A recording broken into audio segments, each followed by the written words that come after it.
A'udzubillahi minasyaitonirrajim. Bismillahirrahmanirrahim. Assalamualaikum warahmatullahi wabarakatuh. Alhamdulillahirabbil alamin. Alhamdulillahilladzi hadana li hadza wa ma kunna linahtadiya laula an hadanallah. Asyhadu la ilaha illallah, asyhadu anna Muhammadar Rasulullah. Allahumma shalli ala Muhammad wa ala ali Muhammad. Rabbi shrah li sadri wa yassir li amri wahlul 'uqdatam min lisani yafqahu qawli.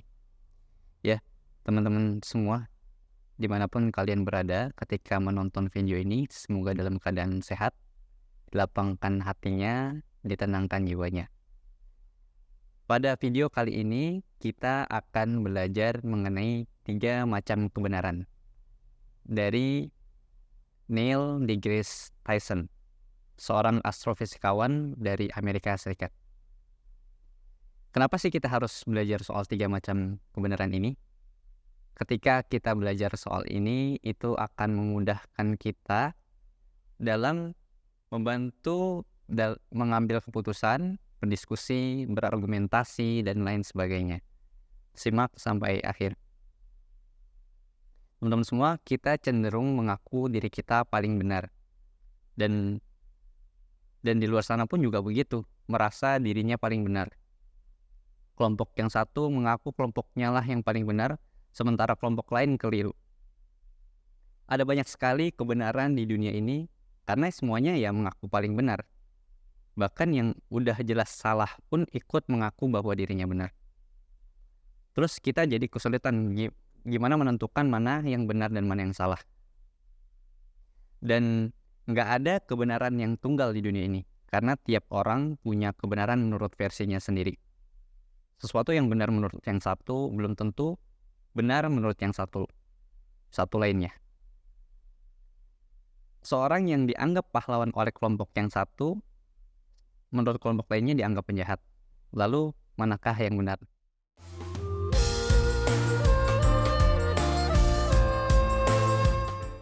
Kita masuk ke bagian yang pertama, ada kebenaran subjektif atau kebenaran pribadi. Kebenaran ini berdasarkan pendapat pribadi yang dipengaruhi oleh perasaan, pengalaman, fanatisme, masalah-masalah yang pernah kita hadapin, pengalaman-pengalaman yang pernah kita hadapin. Jadi kita memandang sesuatu itu yang berdasarkan apa yang pernah terjadi di dalam diri kita, apa yang pernah masuk input, apa yang pernah masuk ke dalam diri kita. Itu contohnya apa? Contohnya ketika kita mau izin sesuatu, apakah izin itu berdasarkan pendapat pribadi? Ya jelas sih ya, karena orang lain itu nggak tahu gitu, apakah itu alasan yang benar atau enggak, dan itu adalah kebenaran subjektif.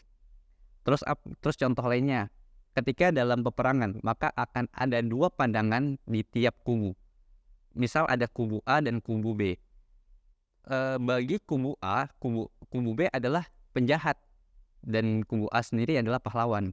Begitu juga sebaliknya, bagi kubu B itu pahlawan, dan bagi kubu A itu adalah penjahat. Itu.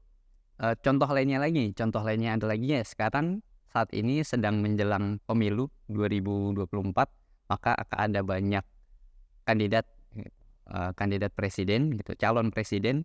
Ya, kubu-kubu mereka saling menganggap dirinya paling benar. Tuh ada banyak perdebatan.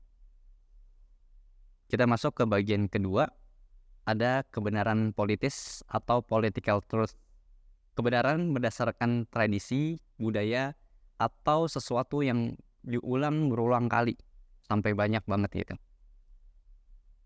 Contohnya apa? Contohnya berdasarkan tradisi gitu. Tiap tradisi di daerah tertentu pasti punya pantangan gitu, larangan.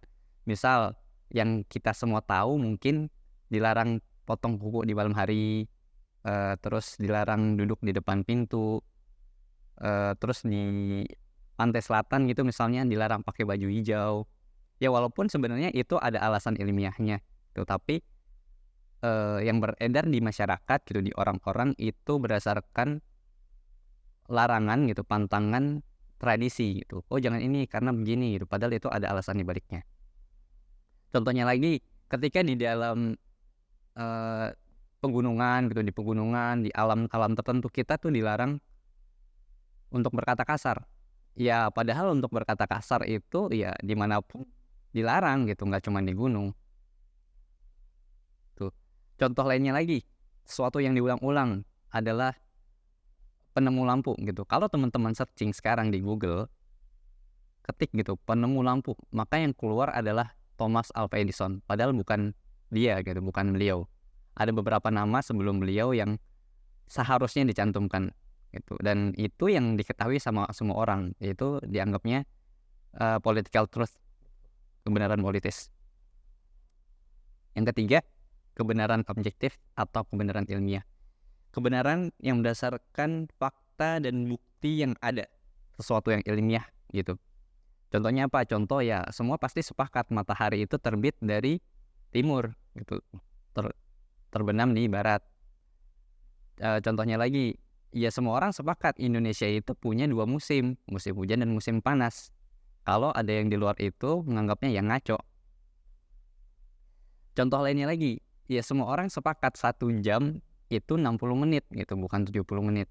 Jadi kebenaran objektif inilah kebenaran yang berdasarkan fakta yang ada gitu, kejadian-kejadian yang ada di lapangan dan semua orang pasti sepakat. Dan itu 3 macam kebenaran yang berdasar menurut Neil deGrasse Tyson. Tapi ada satu lagi yang aneh tambahkan gitu untuk pelengkap gitu ya. Yang keempat adalah kebenaran absolut atau absolute truth. Ini adalah kebenaran berdasarkan Al-Quran dan hadis. Rasulullah bersabda dalam sebuah hadis, "Aku tinggalkan 2 perkara pada kalian, jika kalian berpegang teguh padanya, maka kalian tidak akan tersesat untuk selama-lamanya." Yaitu Kitabullah dan As-Sunnah, Al-Quran dan As-Sunnah. Contohnya apa ya kebenaran berdasarkan Al-Quran dan As-Sunnah gitu, absolute truth gitu. Kita sebagai muslim ya pasti tahu gitu dan yakin kalau rukun Islam itu ada 5. Kalau rukun iman itu ada 6. Kita itu semua sepakat kalau sholat asar itu 4 rakaat gitu. Sholat maghrib itu 3 rakaat. Dalam sehari itu kita sholat 17 rakaat yang wajib. Kalau ada di luar itu berarti sesat. Dan semua keempat macam kebenaran ini masing-masing ada konsekuensinya ketika kita tidak sesuai dengan kebenaran itu. Pertama, dengan kebenaran pribadi atau subjektif. Ketika kita punya ini pasti ada konsekuensinya. Konsekuensinya bagi orang-orang tertentu itu tidak akan suka. Misal perang antara 2 kubu, itu perbedaan pendapat. Itu kan berdasarkan pendapat pribadi. Ya, yang pastinya kubu sebelah gitu atau lawan kita pasti nggak setuju. Yang kedua, konsekuensi political truth apa ketika kita tidak menjalankan? Konsekuensinya kita ada berhadapan dengan tradisi di masyarakat. Ada masyarakat yang tidak suka, atau mungkin nenek atau kakek kita yang masih menjalankan tradisi tertentu itu nggak suka kalau misalnya kita larang. Yang ketiga, objektif truth atau kebenaran yang ilmiah. Kalau kita nggak menjalankan yang sesuai, maka kita bodoh gitu. Yang keempat, kebenaran absolut. Konsekuensinya apa? Kalau kita nggak menjalankan, konsekuensinya adalah ya Allah nggak suka gitu. Kita sesat berarti. Ada banyak contohnya. Dan itu teman-teman semua, dengan memahami 4 macam kebenaran ini, itu bisa membantu kita dalam yang tadi saya sebutkan di awal, membantu kita dalam pembuatan keputusan, membantu kita dalam berdiskusi, menentukan arah hidup, impian, atau untuk para menti gitu kan, ini kan materi untuk kelas 11,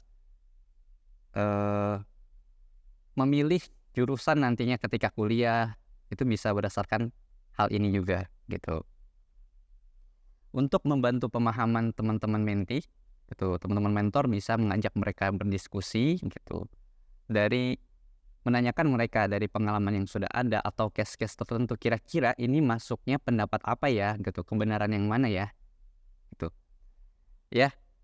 Mungkin itu saja yang bisa saya sampaikan. Tidak banyak pembahasan di materi kali ini itu. Teman-teman bisa cari literatur lainnya, sumber lainnya di Google gitu, ketik aja 3 macam kebenaran Neil deGrasse Tyson.